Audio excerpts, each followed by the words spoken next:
KindaSound Radio. We're tuning in for change. Welcome to the KindaSound radio show with me, Stella Grace, on the gifts within adversity. I have a very inspirational guest with me today.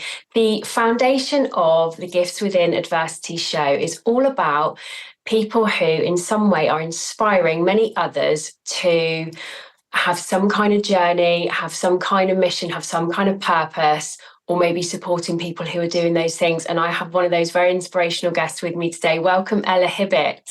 Hi, thanks for having me. Oh, you're so welcome. I'm so pleased you've come on to talk with us today. Thank you so much. It's a fascinating journey you're about to embark on, Ella, isn't it? Circumnavigating the Arctic. Can we hear a little bit from you and your background before we get into the journey itself and lots of other exciting things we're going to cover today?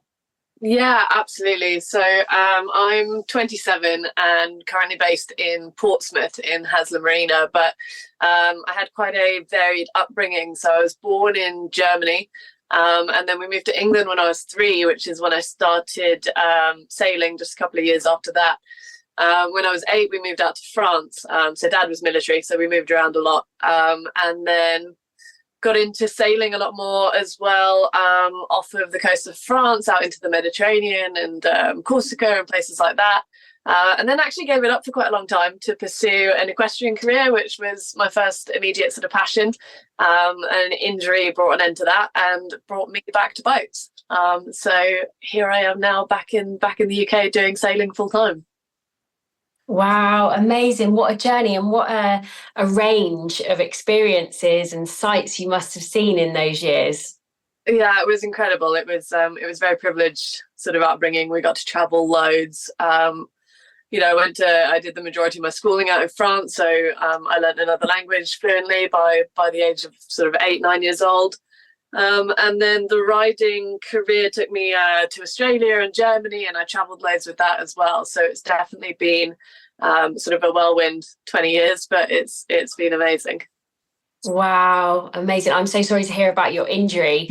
Was that a period of time that was quite significant for you? It was, yeah. It was a period of time where I sort of had to reflect on where I thought my life was going to go, which was to pursue an equestrian career for the rest of my life and hopefully work my way up the ranks, maybe towards the World Equestrian Games, maybe the British Olympic team eventually. And all of that sort of got put to quite a sudden end when I was in my very early 20s.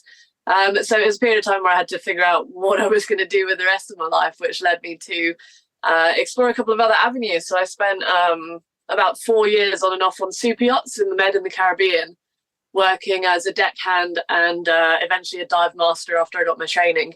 But the super yacht industry itself never aligned with what I felt in my heart that I wanted to do and where my passions were. And the more I got into diving, the more I got into conservation, the less comfortable I felt working in the super yacht environment. So again, that led me down another path, which brought me back to sailing. So it was a few years of trying to figure out what to do with myself after the injury, but I think I got there. Oh, amazing. And it's so challenging, isn't it, when we have these extreme U-turns and curveballs that are thrown at us, and we would never wish, or choose them, but actually sometimes then they take us down a different avenue that brings up something we maybe didn't expect. And it also really struck me, Ella, that resilience in you and your journey and your kind of essence really speaks to me from, very limited conversations we've had, but your journey itself being so phenomenal and what you're planning to do. So, that incredible resilience that really stands out from you and your essence, I think is an absolute credit to you. So thank you for sharing. What would be your why behind the journey? So you touched on conservation. Is it purely conservation or is it personal as well? Is it a bit of both? It's definitely a bit of both. I've always been completely fascinated by the Arctic as a place, an environment, its ecosystem. It's just somewhere that, sitting at home and reading about and imagining, you can't really, I don't think, grasp what it's actually like up there. So I've always been fascinated by the idea of going and seeing it myself. But then obviously the more I learned about how the Arctic is declining and how rapidly that's happening nowadays, the more I felt inclined to sort of try and raise that awareness. So not only achieve a personal goal by going and seeing it, partly before it's all gone, but also trying to get other people to feel as passionate about it as an area as I do, and try and get them feeling more directly linked to its survival and how that replays to us here in our day-to-day lives, because we are intricately linked to the Arctic. The whole globe is. So it's both. It's wanting to raise awareness for the Arctic environment, whilst also pursuing that passionate goal of my own of seeing it for myself. Amazing. That's so fascinating. And I really resonate with that, because I think it's really easy for us as people to become really detached with things, isn't it? If it's out of sight, it can be out of mind. And interestingly, actually, I think my first show on KindaSound was with Chris Thomas, a lovely man who co-founded the 365 Sea Swim Challenge. And one of the things that was quite inspirational about his work was he spoke about not just visiting the sea to swim in it each day and the benefits of that, but how he really kind of started to want to raise awareness about breaking the barrier of the surface of the ocean, because when we can't see the marine environment and the marine life below, we tend to it's just completely out of mind. Many of us don't realize, and he's gone on to write about that and to campaign about that and educate about that. And I think it's such fascinating work when we can, like you say, intrinsically link ourselves to things with meaning, and through education. It's a really common factor, actually, isn't it? Yeah, I think that's how diving sparked that sort of fire and passion for me, was getting under the surface of the water and seeing it for myself. And I'm sure you, with your surfing and that kind of stuff, must experience that in kind of the same way. Yeah, absolutely. Yeah, that's the thing. I think there's something, really incredible about being in the ocean. And I think for many people, the surface is a real barrier. So, it's not until we get stuck into these things do we kind of like build a real journey and a real connection with it. So it's amazing. And back to your journey, this is why sort of coverage is really important here, isn't it? Because it's about raising awareness. Yeah, absolutely. I mean, we're trying to do the most we possibly can. So, for example, the RYA put out a really amazing piece last week. They did not only a front page of the magazine, but a 5-page spread inside the magazine, and YouTube videos to back it up. And trying to get that kind of coverage out there has been both a challenge and a bit of fun over the last year. And watching it now sort of gain traction is really amazing. So the boat's been back in the marina since last week, and I'd gone off to the shower block, and when I got back, there was a grandma and her granddaughter standing outside the boat, and the granddaughter was asking the grandma to take a picture of her in front of the vessel because they'd read about it and seen it online. And as I walked up, the granddaughter sort of clocked that I was coming up behind her grandma and got all very shy and sort of said, "Turn around, she's behind you." And it was just amazing, that kind of just knowledge of what it is I'm trying to do from people here in the community that are walking past the boat and seeing it every day. So I'm definitely excited to get a bit further afield in the boat and build a bit more awareness of what we're trying to do that way as well. Amazing, and so inspirational for the local community and beyond. It's just super exciting and super inspirational.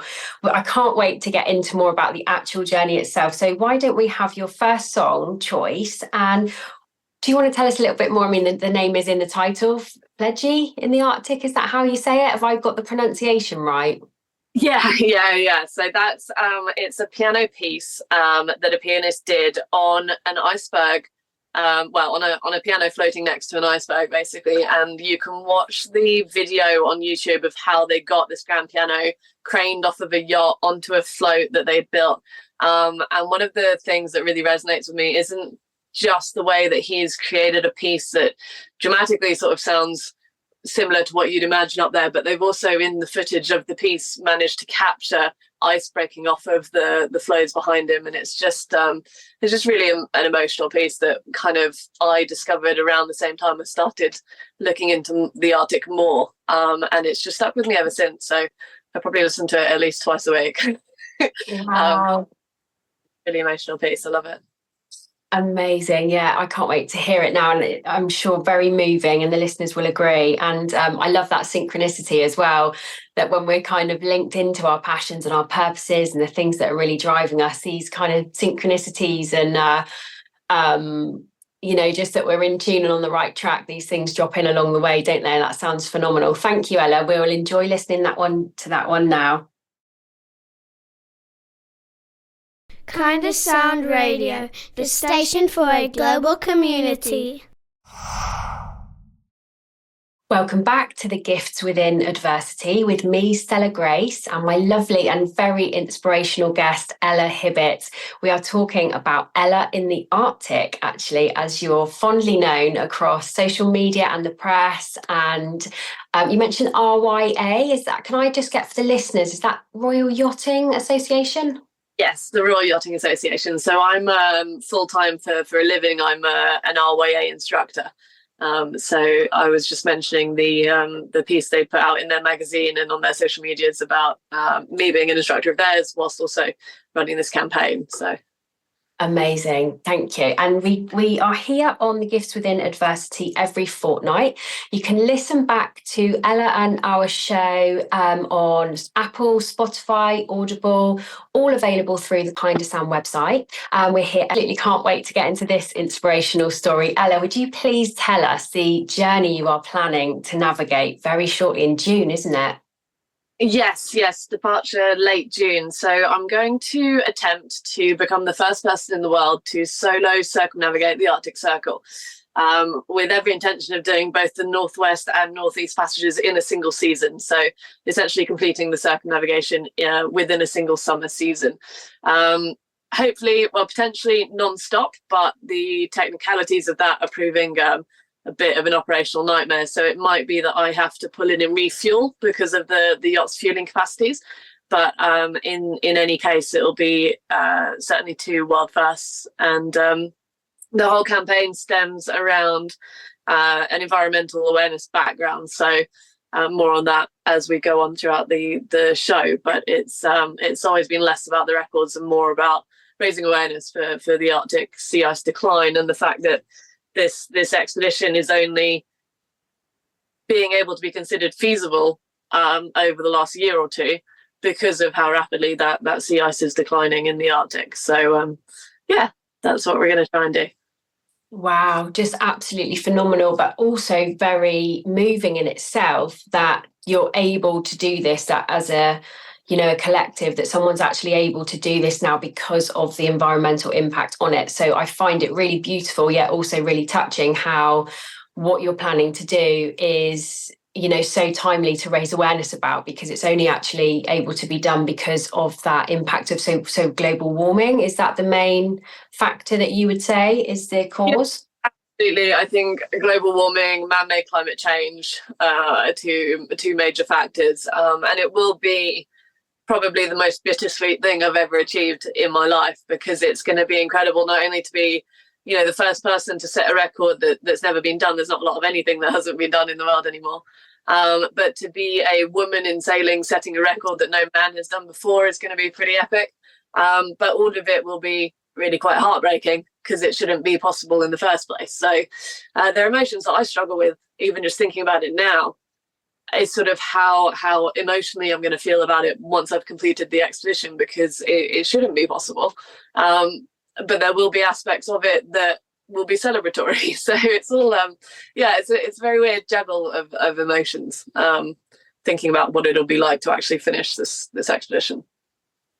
Absolutely, yeah, and I've no doubt you will have an abundance of support, and I'd love for you to come back on and tell us all about it afterwards, if you would like. That Definitely. Would be amazing. We'd love to hear about how you get on, and I'm sure it will bring up all of the adventures and all of the emotions, like you say. It's just a phenomenal achievement to be mapping out, and I'm sure not one that doesn't bring a huge amount of preparation that you must be going through right now. Yeah, it never ends. It's a full-time job in itself. So I've been dreaming up the idea for about the last 3 years. And I went public with it, I'd say about 18 months ago. I bought the boat in December 2022, so maybe a little bit longer than that, almost 2 years now. And yeah, it's been a whirlwind of trying not only to convince people that the expedition itself is feasible, but that I can be the one to do it. So there's been a lot of naysayers. You get a lot of online sort of feedback, certainly from not necessarily from the British, but from other people who deny that climate change is even a thing, which is, you know, politics and arguments I don't tend to get into, involved in online. But it's been, yeah, it's not been without its challenges, and it's a bit of an organisational nightmare. But the campaign has grown momentum, and I have a wonderful group of about 22 sponsors now who are all backing me, backing the campaign, providing equipment and support. And just very recently, I've actually managed to secure my my biggest partner, who is financially backing the expedition as well. So we now have the funding behind us that I've been trying to get for the last 3 years. So I haven't asked him whether I'm allowed to mention his name yet, but I will let you know by the end of the week when this goes live, and let you know if we can add it in as an addendum. But anyway, the campaign has got the full support that it wanted. And I've now joined forces with people like the Scientific Exploration Society and the International Seakeeper Society, and we're moving into a slightly more scientific aspect and data acquisition and stuff like that during the campaign itself. So it's been, it's not been without its struggles, but we're there. So finally. Wow, absolutely amazing. And I'm so pleased you do have the backing and the finances and the support and the encouragement that you so deserve, because yeah, you know, there's naysayers and there's all of that for all of the things, isn't there? And if we listen to it, I mean, look at all the amazing things that have gone down in history that wouldn't have happened, you know, and you're one of these courageous souls who is absolutely pioneering for something. Because I'm sure as well, and I bet this will have crossed your mind, that it, you know, all of the thoughts and all of the politics and all of the views, which again we're not going to get into now, about climate change and about the world and you know, about all the things, you're no doubt going to be learning something firsthand by seeing it. You're actually going out really exploring, aren't you? Yeah, absolutely, and that is going to be hopefully one of the things that we prove, is that it's sort of irrefutable proof that it's happening. If I manage to pull this off, you know, in as recently as the early 1900s, people still couldn't cross the Northwest Passage, let alone circumnavigate the entire Arctic Circle, and scientists are estimating now as soon as 2045, so before I'm 50 years old, scientists are estimating that we could sail across the top of the globe in summer months without seeing ice. So I could go around this trip this year, you know, being a 30-year-old, and go and do it again in a straight line across the top instead of a circle around it when I'm 50. And wow. You know, Scotland to China across the top of what I'm going to be circumnavigating now. So, you know, the changes happening in the next 20 years are undoubtable. And that's what this is going to prove, hopefully, is that it really is happening quite as quickly as people think it is. Amazing. Well, we're absolutely behind you, Ella, and, you know, just really looking forward to virtually cheering you on all the way. And just phenomenal. And I have to go back as well to your very valid point, and this isn't knocking the men, but I'm just really, really pleased and privileged to see a fantastic young woman such as yourself doing such amazing, you know, sparking such amazing change and research even, and, you know, exploration. So I just think it's phenomenal. The actual, for me, and my spiritual views are that the divine feminine is just rising in its essence in such extreme fierceness at this time, and I think you're a wonderful reflection of that and some of the amazing things that are happening in the world at the moment, and it's, you know, it's just a joy to see. And I also, you know, have no doubt that your incredible work will feed into the right people, you know, so whatever it's about politically, whatever it's about with government and, you know, all of those things, surely I would love to think and be really assured that everything you're doing will go to the right people and the right awareness will be raised. So it's just really, really inspirational. Let's come on to your Yeah, no, it's really, really exciting. Let's come on to your second song, Ella. So, by Lenny Gallant, would you like to introduce it and why? Yeah, so this song is called On the Minnehaha, which Lenny wrote for sailor Kirsten Nose Schaefer, who's done the Golden Globe, and she's become the first woman to win the Golden Globe, which she did on her boat called Minnehaha. And he wrote this as a sort of theme song, if you like, for her voyage around the world, and it just gives me the most insane goosebumps every time I hear it, because I kind of picture myself going out and doing a very similar thing very soon. So it's just a testament to what women in yachting and in sailing can achieve, and just a really beautiful song in itself. So yeah. Amazing. I love that. And I love that, how the body gives us an indicator with goosebumps that our soul is, activated and we're in our highest calling. So I love that. Thank you, Django, for playing that one for us now.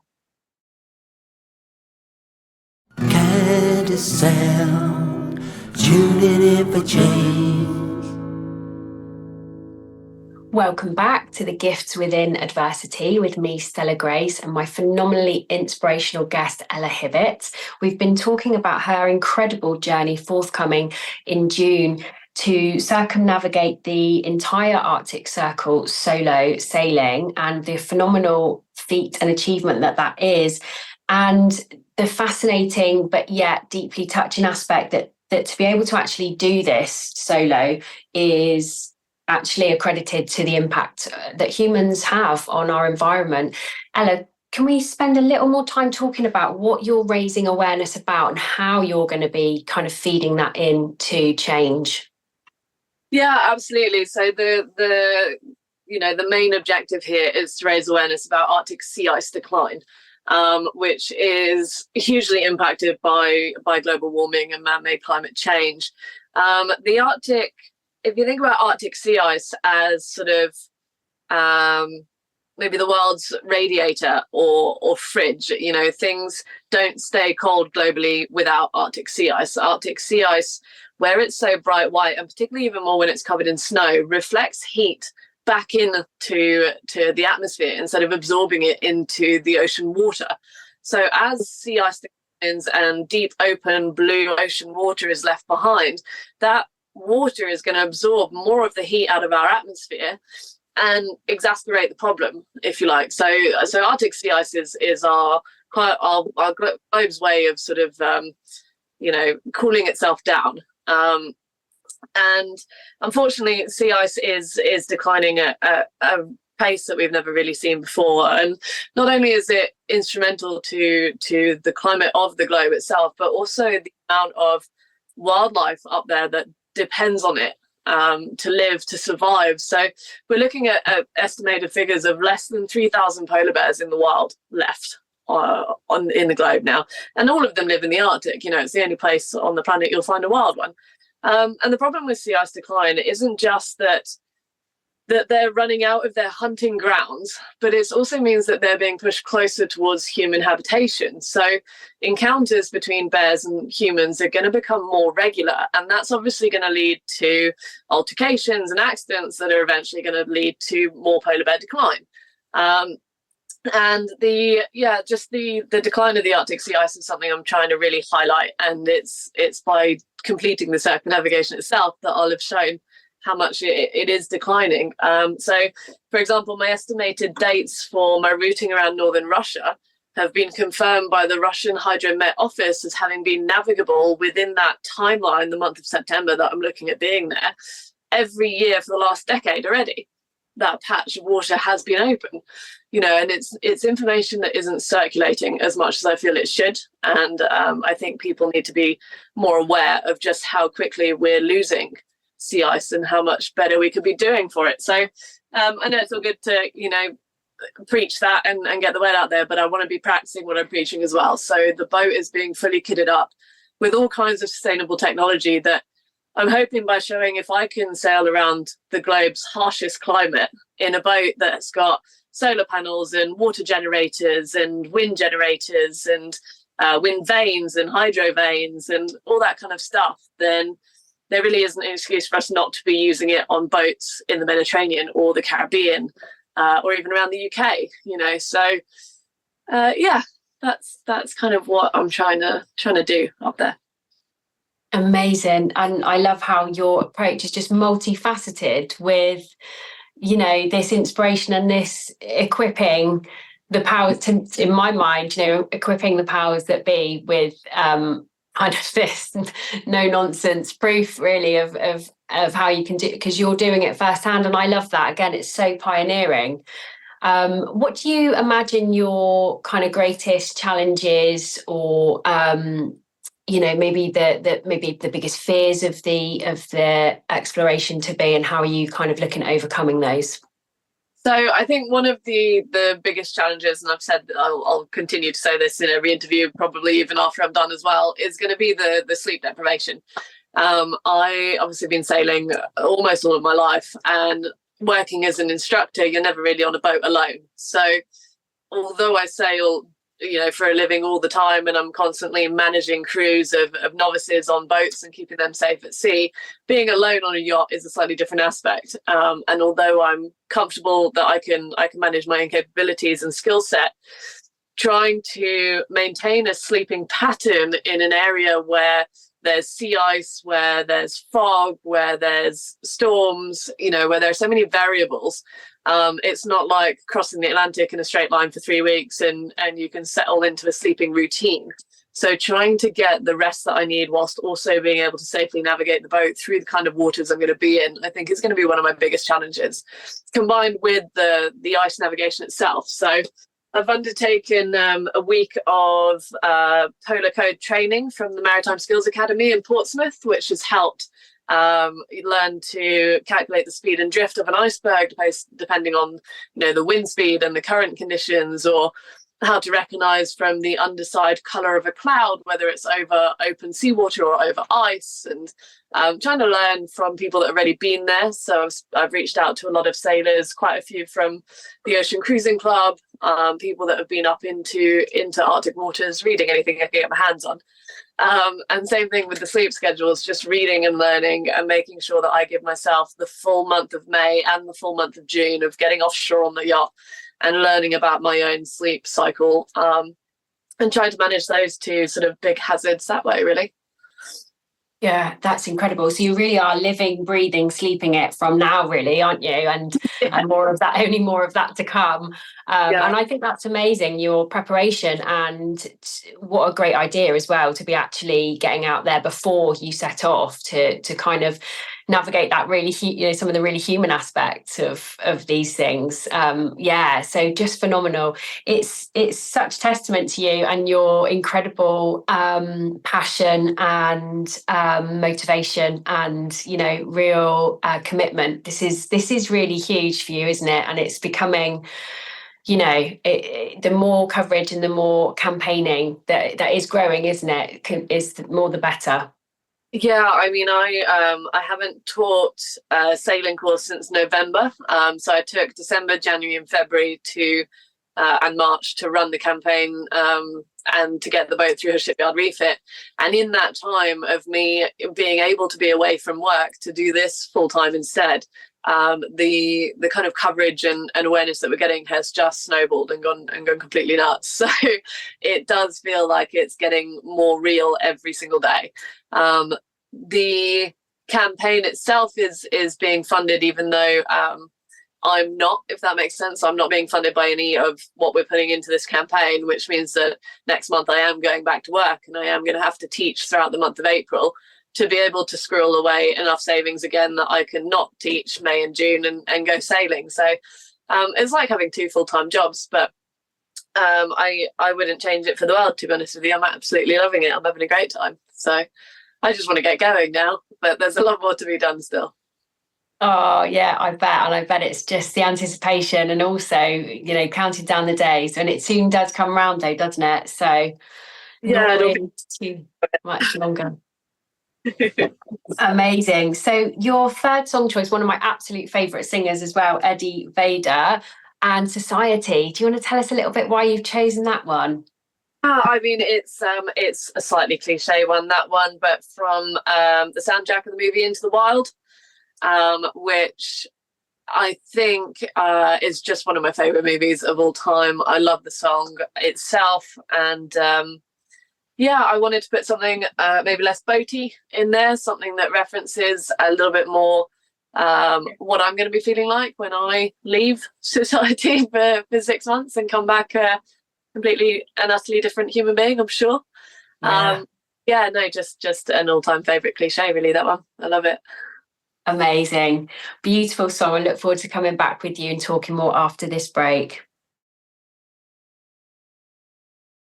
KindaSound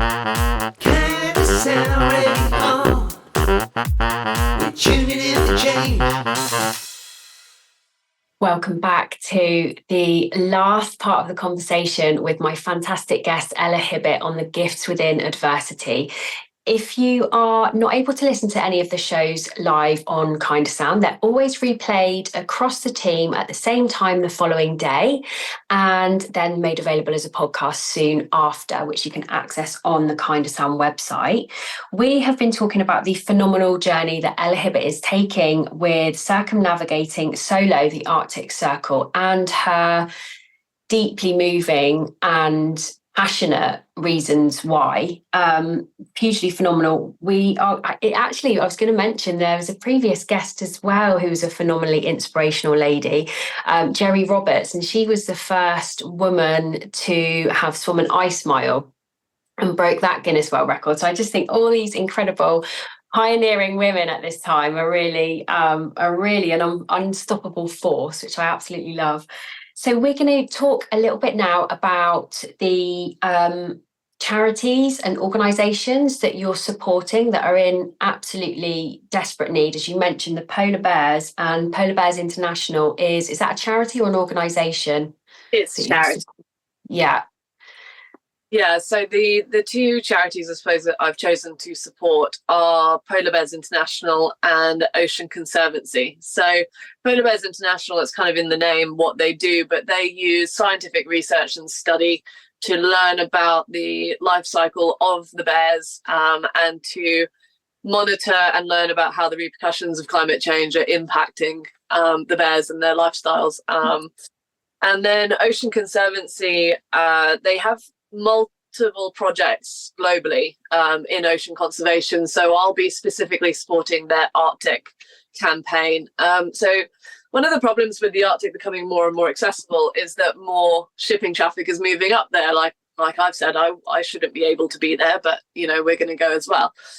So the more oil and gas drilling and the more cruise yachts and the more container ships move up there, the more it exasperates the problem again, and sea ice declines even further. So what Ocean Conservancy are trying to do is they're trying to get the people who make the laws for the countries that surround the Arctic. So one of the other problems with the Arctic Ocean is that it's not governed by any one body. So any country with an Arctic coastline kind of has free for all to do whatever they want on their stretch of the Arctic coast.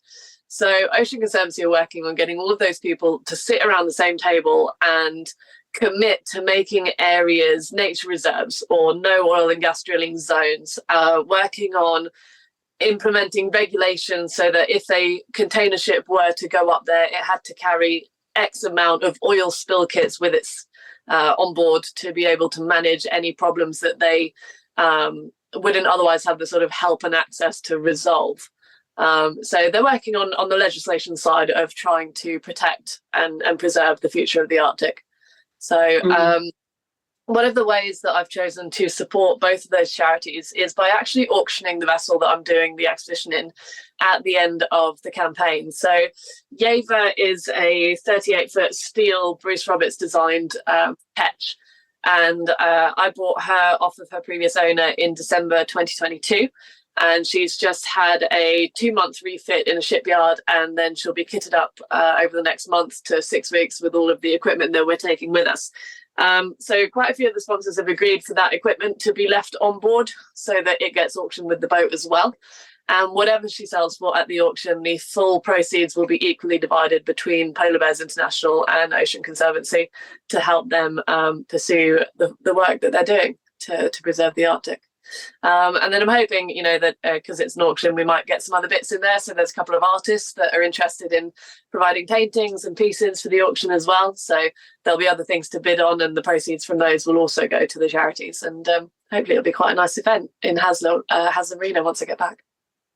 That is incredible. What a wonderful, way to end as well after your journey to see it go off in that way and to the right places, I'm sure.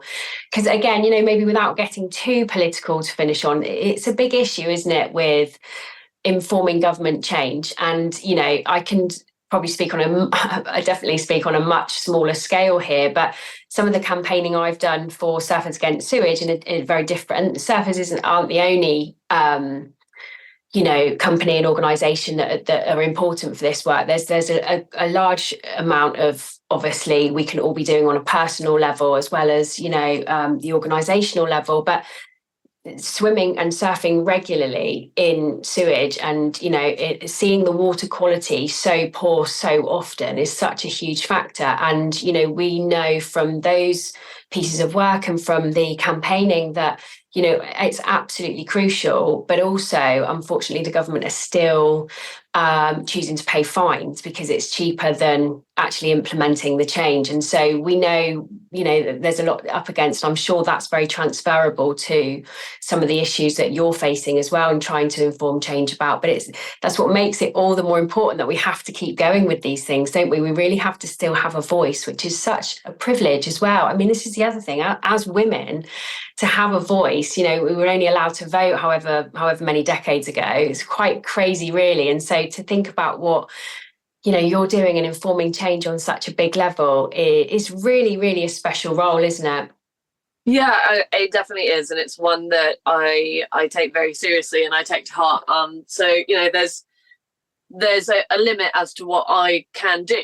I'm not in politics. I don't have a university degree. I've done nothing but horse ride and sail boats for my whole working life.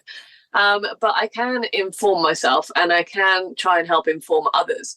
I can put things like filters, like the wave stream filter I've got in the bilges to collect microplastics off of my boat without letting them go into the water. I can kit the boat up with solar panels out the wazoo if I wanted to. But there comes a point where I want to help the people who have that sort of political background, that seat at the table that I don't think I'll see access to in my lifetime. I'm not qualified to, certainly.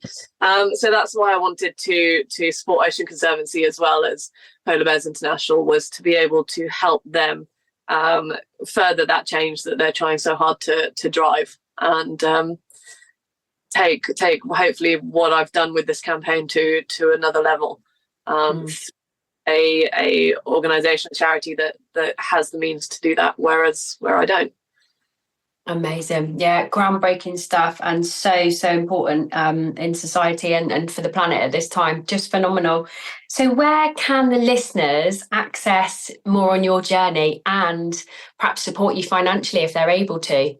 Yeah, so every social media page that you could think of, YouTube, Facebook, Twitter, TikTok, it's all on there. It's all under the name Ella in the Arctic, which is the same as the website, ellainthearctic.co.uk. Good one to follow would be the website as well, because when we set sail in June, there'll be a tracking unit put on the vessel and a link to that unit on the website. So daily, you'll be able to check in and see how far I've made it on that day and where exactly I am. And if anyone does fancy donating, we do have a crowdfund page up and running. So every donation put into the crowdfund page helps me get the yacht ready for the expedition. And if donations are still coming in by the time I leave in June, then those will be put aside straight to be given to the charities as well. So the crowdfund page, if you put Ella in the Arctic into Google, or I think the page itself is called Record Breaking Circumnavigation of the Arctic, or something along those lines, but crowdfund search Ella in the Arctic and you'll find it as well.